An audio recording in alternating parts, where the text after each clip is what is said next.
This man was an absolute fan favorite, but he's preparing for the 2022 NBA draft. I wonder if his game's gotten any better. Stick around to the end of the video to see my thoughts on whether or not his game's gotten better or worse.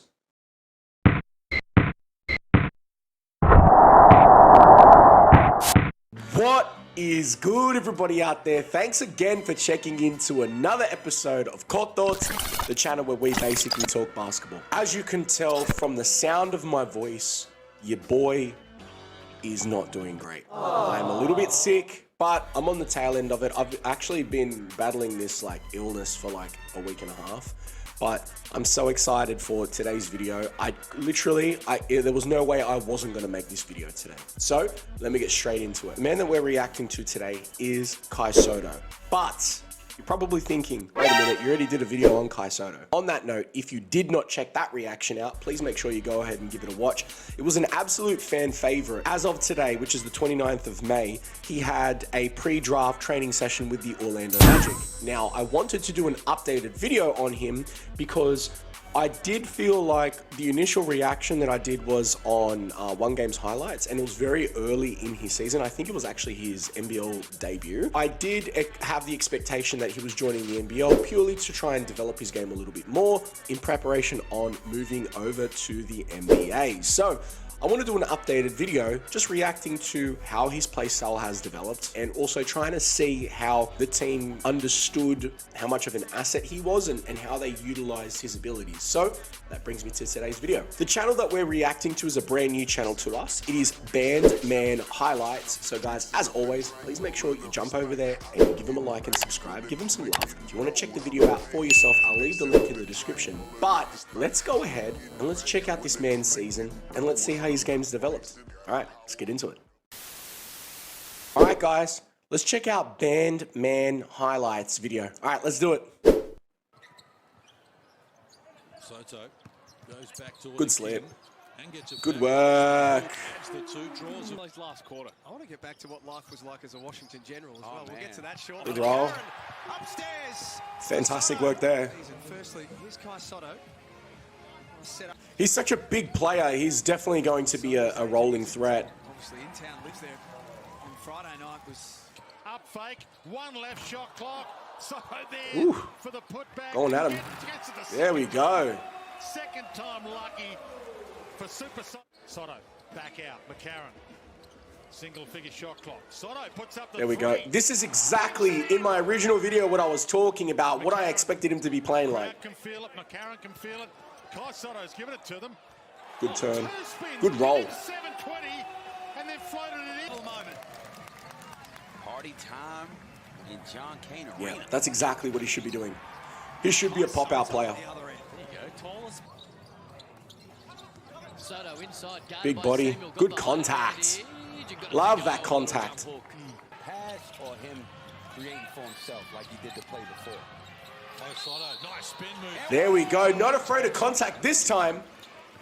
went to overtime in round 9. Corey said it was Dusty Hannahs with a late 3 and then good movement. Look, he looks much more composed. Much more composed this game. Uses Sotto, who's onto the floor. Yeah, that's exactly it. This is why you're going to have that shot. Just the two starters on the floor for Adelaide at the moment. The good touch. Is good. Patterson down low, and if they try and front it, Franks can be the high post flash. Ooh. Woo! Mid-range. My man wetting on him. Yes.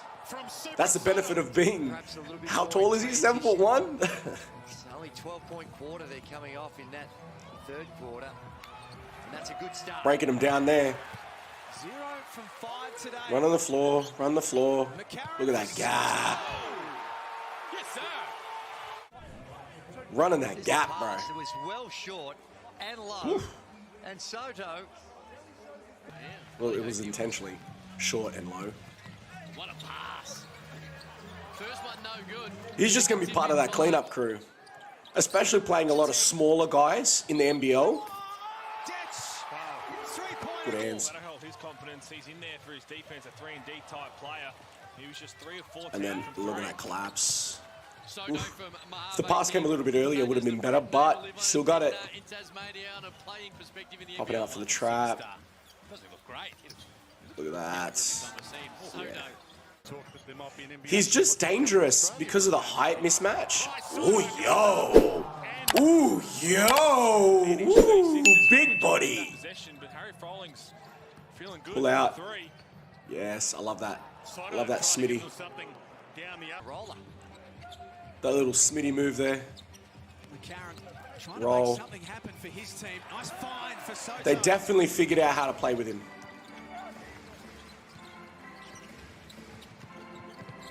Sitting in the danger zone. Perfect. Saw that mismatch. Hannah's guarded by the Wala Chul. Good movement. Straight up, so vertical. Great. The third quarter. Definitely seems a lot more composed. Fires off the mark. Sotto. Cleaning up. Yeah, perfect. Perfect. That's a little closer. That's off the iron. Exactly what I said before. Part of that cleanup crew. Boards. Want it. Ryan Harris has been great. Daniel Johnson's always going to want it. And there's Kai Sotto. Yee! A potential. Get him out of there, bro. It's Yeah. Oh, that's amazing. Kai Sotto. That's so nice. Again, 17 points. That is absolutely the type of the game that he needs to continue to develop. Soto involved over the Ooh. Soto has 9. This man's games come together so nicely. So nicely. Yo. I'm so glad I'm readdressing this guy's video, man. I'm so glad I'm watching him again. He's got to do better. Adams. Recovery. Get out of here. Call good friend Phil Handy. Popping out. Coach. Get in the practice. Perfect.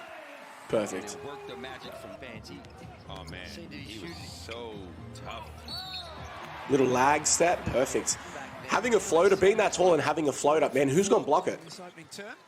Just think of that. Off the back of a hot second half. Ooh, with the hands. There he is. Good slip. His ditch. Johnson. Against Perry. Lock pass. Sotto. Yay. Broke down and Catch him sleeping, baby. The aggressiveness of which is a huge part of his skill set.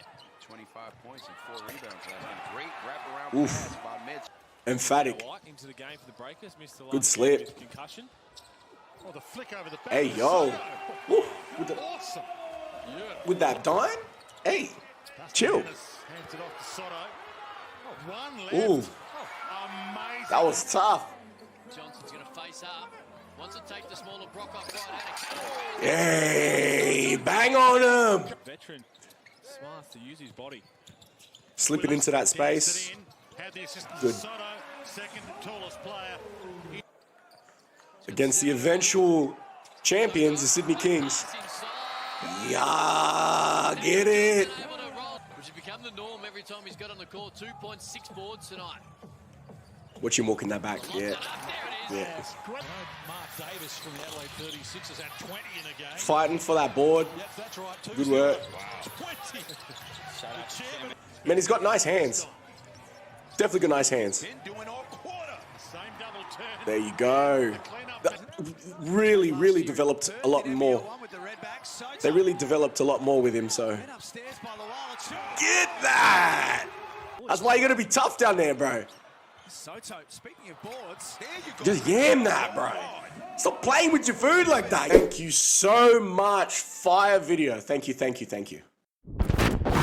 Well, as always, at the end of the video, I give my full breakdown on the highlights that we've watched. All right, let's get straight into it. The first thing that I'm going to talk about is his shot choice. His shot choices have developed so much more. Now, obviously, this is a compilation of a full NBL season, so there's a lot of good moments to pick from, and then you're compiling them in. But I did mention early in the original reaction that I didn't believe that the shot choices that he was taking were really effective because he was a lot more off balance. Looking at that video, he was much more on balance.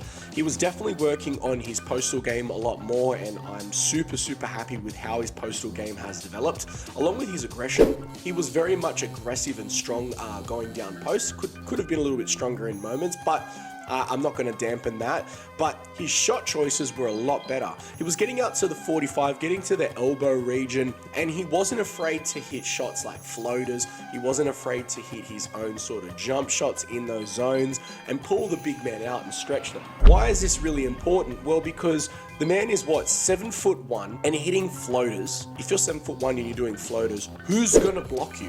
Who's going to block you? It's such a hard shot to stop. Like, if you're thinking you're that high, it's got such height, it's going to be really hard to stop. So it gives him an array of options that allows him to be a little bit more effective and more of a threat outside. Now, that feeds directly into my next point, which is the passing ability. His passing ability was fantastic. If you look at a lot of the opportunities where he's flaring out again to that 45, that elbow region, and you would see the guy that was on his closest side, so on strong side, that might have been lifting up to try and come for a DHO. DHO stands for dribble hand off. They would hit that backdoor cut and he was hitting those dump passes. Having that ability to be adaptive and reactionary to the plays that are taking effect on the court is going to be super critical, because in the NBL, if you were to think about the size disparity, it's going to be even bigger in the NBA. So being able to be effective in putting the ball on the ground, being able to take your shot, but also being able to hit those passes is going to make him so much more of an asset. And so I'm really happy to see how his game's developed around that. The last thing that I'm going to talk about that I noticed that developed a lot more was his positioning overall. Defensively, there wasn't a tremendous amount of highlights, so I'm focusing more on an offensive end. There was fantastic positioning from him in regards to being on help side positions where he was sort of in that blind side where the defenders are not paying attention to what he's doing, and he's sort of like circling into the block from the weak side. Weak side refers to any side where the ball is not, and him being so big, it's really hard that once he secures that spot, if he's anywhere sort of in that no charge circle zone, he's just going to be able to jump up and grab the ball. And a couple of times you'd see him get 2-3 O-boards and he's just sort of putting it back. I would definitely say, and I mentioned this in his shot choice commentary, that I would like to see him be a little bit more aggressive in those opportunities. Like, as soon as you get that first board, don't try and softly put it up, just try and bang it on their head. The reason for that is if you go up and you go strong, they're less likely to sort of play you soft. They know that they're going to have to go hard. Now, the reason why I would say that you need to do that even more so is if you go hard, you hit a head fake, they're going to bite to it a lot harder. If you go soft, it's a little bit easier just for them to wall up because they're not as invested. Whereas if you just sort of go up like this and really hard head fake, they're going to have to respect it, because every time you're going up, you're trying to dunk it on them. And you're 7'1", you've got a giant wingspan. I don't know how big his wingspan is. It's not like you're not going to be able to do it. One last thing that I'm going to say. It's very, very clear that his time in the NBL has been an absolute godsend to him. You can see that his game has developed a lot more. You can also see that his IQ has developed in regards to finding his spot. And I think that the NBL being an avenue for players, for foreign players looking to come over to an English-speaking country that plays in a very sort of fast way, it allows people to come in and see success. And there's a lot of players that have jumped over to the NBA from the NBL, especially in the last couple of years, that this absolutely looks like a viable option. And being Australian, I love it because it means that I get the opportunity to go and see these guys play, but